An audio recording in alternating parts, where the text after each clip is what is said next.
আগের ব্লগেই শিবরাত্রির দিন আমি কিভাবে শাড়ি পরেছিলাম আর সেজেছিলাম সেই ব্লগটা শেয়ার করেছিলাম। আর আজকের ব্লগে আমি তোমাদের সাথে শেয়ার করব যে ওই দিন আমি কিভাবে বাবার পুজো করেছিলাম।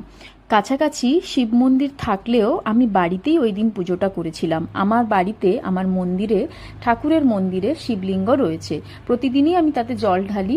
তাই মহাশিবরাত্রির এই শুভ দিনে অন্য কোথাও মন্দিরে না গিয়ে আমি আমার নিজের মন্দিরেই ঠাকুরকে পুজো করেছিলাম আমার মতো করে। সকালবেলা অলরেডি স্নান করে সেজে গুজে আমি চলে এসেছি মন্দিরে। এই যে আগের দিনই আমি বর্মশাইকে বলে রেখেছিলাম বেলপাতা, গাঁজা পাতা আর যা যা লাগে, বেল, এই সব কিছুই সরঞ্জাম নিয়ে আসতে। ও আগের দিনই কিনে এনে রেখেছিল, সেগুলোই গঙ্গা জল দিয়ে তাতে ছিটিয়ে নিয়ে শুদ্ধ করে নিলাম। আর সাথে যা যা পুজোর সামগ্রী বা উপকরণ লাগে, যেমন ধূপ জ্বালানো, প্রদীপ তৈরি করা, সলতে রেডি করা এবং সাথে প্রসাদটাও ঠিকঠাকভাবে পাত্রে নিয়ে নেওয়া, এই সব কিছুই রেডি করে নিয়েছিলাম। এরপর আমার পুজোটা আমি প্রথমেই গঙ্গাজল চারিদিকে ছিটিয়ে নিয়ে শুদ্ধ করে নিয়ে শুরু করলাম, আর সাথে প্রদীপ জ্বালিয়ে ও ধূপ জ্বালিয়ে শুরু করেছি।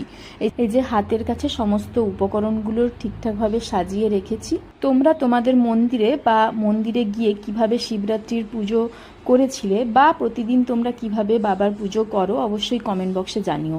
আর এই যে দেখো, পুজোর শুরুতেই আমি প্রথমে গাঁজা পাতা আর বেলপাতা আর ফুল দিয়ে ঠাকুরকে সুন্দরভাবে সজ্জিত করলাম, আর বেলটাও সাথে দিয়ে দিলাম। আর এরপর 3 বার ওং নমঃ শিবায়, ওং নমঃ শিবায় ও ওং নমঃ শিবায় বলে বাবার পুজো কমপ্লিট করলাম। যাই হোক, আজকের ব্লগটা এই পর্যন্তই। পরে আবার একটা নতুন ব্লগ নিয়ে আসছি। টাটা।